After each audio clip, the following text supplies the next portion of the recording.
All right, we continue to unpack the President's inauguration address and the road ahead in the new era of co-governance under the Government of National Unity. Joining us this hour is Diversi-T founder Terry Oakley-Smith, as well as Pan-African Psychology Union President, former Black Consciousness Movement leader, Professor Sathasivan. I believe Professor Cooper is not yet in, but he will join us a bit later on in the conversation. Good evening, at least Terry, and thank you very much for joining us on The Full View. Perhaps to start with the address itself. I mean, we've just heard that excerpt of the President's address. In the world of politics, we've all come to learn that everything matters. The words spoken, the tone, the body language. Your take on the President's address today? I think the address was more or less what we might have expected from the President on this particular occasion. One thing that really struck me, though, was when he spoke about land, and he said that the people want land to farm. I mean, I would have thought he might have said people want to own land, because that seems to be one of the serious issues that's been debated and discussed even in our Constitution. Mm-hmm. But otherwise, I felt it was very much the kind of speech that we might have expected. He might have been a bit more forthright about the ANC not now leading the country, but being part of a governing coalition. But I guess, yes, I guess it was a reasonable, expectable speech. Mm-hmm. I suppose, Terry, if we go back to just your point around land, yes, of course, many want land to own, particularly to live, because we know that perhaps in the likes of Alexandra, the space has become too small. Young people want to have their own space and be able to build on property. So, of course, it's for one to live, but there are those that still want it perhaps for subsistence farming. Yes, but I mean, I think basically our people want to own their land, and that's whatever they do with it, whether they farm it, whether they set up businesses on it, whatever. But I think people need to own. When you look at the fact that white South Africans own so much land, so much of the land, you know, nearly 30 years after the Constitution was developed, then I think that's one of the areas that needs to be really looked at seriously by this new coalition government that we have. I believe Professor Sathasivan has joined us. Professor, good evening. Thank you very much for your time on The Full View. Your take on just the President's address today? I thought it was very well measured. I thought he did cover the key points that he needed to inspire people. I think, given the terrible circumstances of what has happened consequent to the elections, he's done a fairly decent job. And I think that we can't expect more at this current stage, but I think the next few days will reveal where we go to in the choices that he has to make, given that he's being preached at from a certain level by one of the leaders of his alliance, and you know, the noises that we tend to get. At this time, we need assurances. We need to put oil on troubled waters, because it is troubled waters. And I know it's not going to be ideologically good for a lot of people, but hey, we've got what we probably deserve. You know, you can't blame leadership if we are not also held accountable as the voting public. And importantly, those who stayed away from voting and those who have not registered from voting, which is a theme, I think, going forward, where a lot of people are left out of this constitutional system, and we need to avoid that. Terry, you hear that Dr. Cooper saying that we're now entering or going to be navigating through troubled waters, so a lot of turbulence ahead. And even listening to the President, he stated that here, or going forward, this is where our constitutional democracy and its resilience will be put to the test. Your views on just that? Do you believe we're about to enter troubled waters? Well, I think it's inevitable. I mean, the Constitution doesn't give us enough guidance, really, on how to manage coalitions. So I think we're more or less bound to be, we are already in troubled waters. I mean, I was looking earlier at some of the parts of the Bill of Rights, for example, where it talks about affirmative action measures may be taken to achieve greater equality. And we know already that the DA is not happy about employment equity or broad-based black economic empowerment. So I think that could be one of the waves that we're going to have to address in these troubled waters. Speaking of perhaps broad-based economic empowerment, the Democratic Alliance has constantly said, among the many defenses of their position, they've stated that for them they feel it hasn't even benefited those it was intended to benefit. At the very least, it's benefited a small few, those who were perhaps within the proximity of those in leadership. Yes, I mean, I think that's unfortunately how it's been playing out to date. But that doesn't mean that broad-based black economic empowerment in itself is wrong and not desirable. And certainly employment equity is extremely desirable, even though we know that, that this act was passed in 1998. Now we're in 2024, and white men still have most of the top management and senior management positions. So certainly we haven't achieved very much in 30 years, but it doesn't mean it's not what we should be striving for, I think. Dr. Coopers, your take on just these glaring differences in policy, because that has been the concern of many, that in as much as it seems that all political parties want to come together for the betterment of South Africans, there are a few policy differences that might mean it takes far longer to put together a government of, not a government of nationality, but to put together a cabinet. Look, I think there's going to be serious problems because of the pass we are in. However, I don't think we should look to anything else but the policies that the main parties always tell us about. The president's inauguration speech was peppered with the Freedom Charter. I've said before this election that if they could only adopt a percentage of the Freedom Charter, we would be better off. I know there are a lot of ideological positions people take from the time it was adopted, because there was a breakaway with the PAC, and ironically we had a breakaway with COPE, we've had a breakaway with UDM before that, we've had a breakaway with the EFF, and in the last few months, the MK party. So all of that, all roads lead to the ANC and how the ANC resolves its issues. But we should not be put in a situation of crisis. And I think the president has attempted to be presidently, if I can use the word, in this inauguration. But if they adopt, let's be kind, 1/10 of the Freedom Charter, none of us, and that should include the main issues of compassion, of caring for those worse off than us, and we know that's a vast majority in the population. All of us I'll take a vow of silence and shut up forever. That's one. I had the privilege of somebody sending me Helen Ziller's interview about Biko. And she talks about her NUSAS years. And I know when all of us look back, we tend to look back with rosy-colored spectacles. We look back and claim this non-racialism, etc., etc. But we know that in 2019, Mmusi Maimane lost the DA a lot of votes because of one Matamela Cyril Ramaphosa.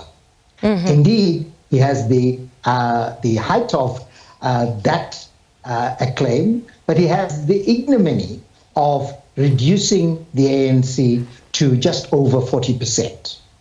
Now, whatever how they resolve it it needs to be resolved in a way that does not involve screeching in the public space. Helen Zille needs to go by protocol, and she needs to give her views internally.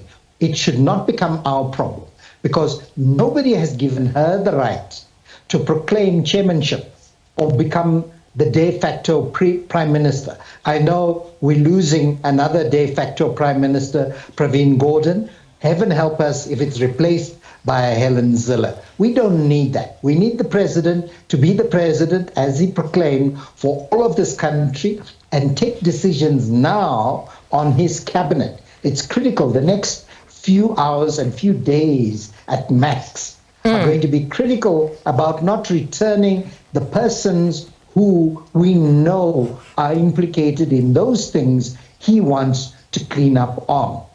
However much some of us may say, well, what about this? What about Pala Pala, etc.? All of that needs to go into the background. We need to see a credible leadership that can restore faith in our democracy. Otherwise, that piece of paper that's called our democratic, liberal democratic constitution is going to lie in dust, because all of them are going to spit on it. And Helen Zille, Cyril Ramaphosa, Mrs. Hlabisa, and others who joined the government of national unity, whether it's a coalition or not, need to uphold that. That's the oath they took, to serve the country, not their narrow interests. And we trust that nobody is appointed as a cabinet minister who's got a shadow.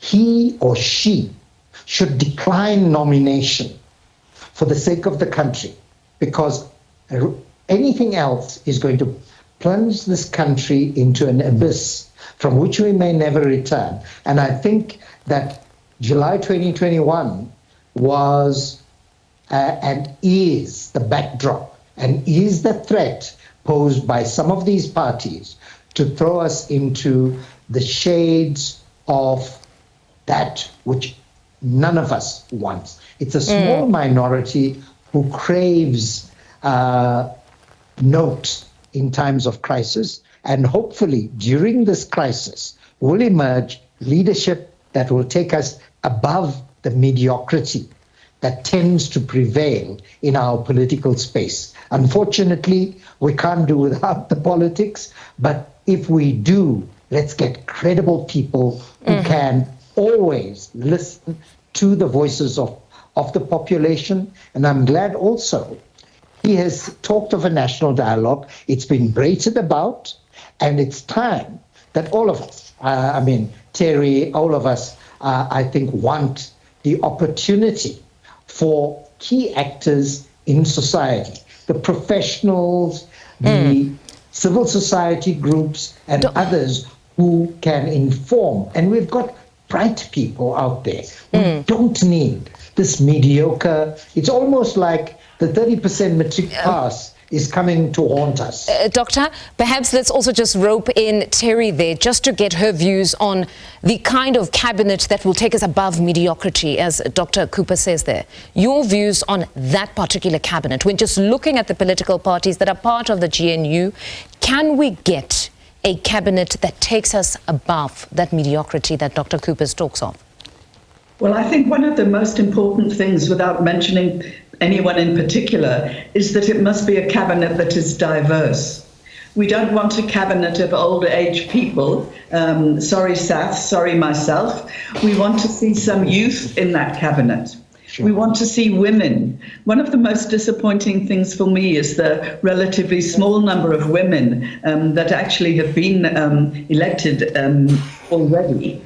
So I think we need a diverse cabinet, because with diversity comes creativity, comes innovation. And if there's one thing this country really needs, it's a good dose of innovation, looking at new ways of doing things, not only relying on how we've done everything for the past 30 years, but saying, here we are, we're a new cabinet with an old president for a while anyway, but let's see what we can do to be innovative and creative. So I think diversity would be my key word in building an effective cabinet. Now, just another question on the cabinet itself. We know that the Democratic Alliance has, according to reports, indicated that it's not particularly interested in the portfolio of finance or even social development, but rather that they would want ministries that would allow them to achieve some of their 7 points from their rescue plan in their manifesto a bit quicker in these 5 years, and that being energy, water and sanitation, local government and trade and industry, among others. Your views on just these reports that perhaps they're looking to have these type of portfolios under them? Well, I think it really, this sort of jostling for positions and trying to decide where one's party will best fit and which of the positions is the right one. I feel as if we're not there yet. I feel as if we need to decide exactly how this coalition government is going to work. And once we've sort of set out a proper understanding of how we're going to work together, then we can look at which people will be suitable for which positions. And it may well be that the DA will take those 4 ministries. But I think before we can get to that, we must decide how exactly we're going to work as a coalition government. Dr. Cooper, you also believe there's still a lot of conversations that must be had around how exactly this GNU is going to work, because some are of the view that the statement of intent to a certain extent does clarify how it's to work. Right now, it's more about the composition of government. They need to put together that cabinet and move on ahead and start to deliver for the people of South Africa. Yes, I think so. And I think what Terry underlined right from the beginning, and that is that we need to see South Africa in its diversity, in its full ability to be involved. We don't need to see a manifesto in action, because if that manifesto was as fantastic as some of them claim it to be, they would have won already. So none of these manifestos mean much in realpolitik. And to, I saw something where I think it was Carol Payton said there was a deal breaker, and the DA claimed did not want some piddling portfolio like arts and culture. And that's where I think some of them don't get it. Because we need a serious relook at the configuration of government. It's too expensive. Some of the clusters may be a way to go, that you have key ministers there, and you probably have deputies based on that, rather than a cabinet that requires 30 or so people. Even when you have 20 people, it's almost impossible to get consensus. But Doctor, wouldn't they, pardon me for interjecting there, wouldn't each political party that has now formed part of the GNU want to make sure that they are as effective as possible? Because essentially they'll be graded now, they'll be part of government, and they'll have to go back to their constituencies and say what they have done. So perhaps the Democratic Alliance for them has identified that with energy, it's the biggest concern in South Africa. It's a low-hanging fruit in a sense that if they want to make sure that they liberalize this space of energy and bring in more IPPs, then they're going to see consistent supply of electricity and might be rewarded by their constituency. Kazi, I don't agree. I think that's where I think. Sorry, Seth. I mean, I think education couldn't be more, there couldn't be a more important portfolio. We have masses of young people out of work. Our unemployment figures for youth they're the real crisis in our country at the moment. So I think appointing an effective minister to education will be critical, and thereafter also to labour. I mean, yes, then energy is really important, but I think it couldn't be more important than our education system and our labour, how and who we're going to employ. Doctor, your take, the more important portfolios? I think that education is paramount. We've had a few disastrous, let me be very frank about this. The first ministries we had in Madiba's time 30 years ago, and this is in a way a reverie on the past and where we are at present, had some inspiring choices. Education was highly prioritized, as was health. There are two commodities that are important for human existence.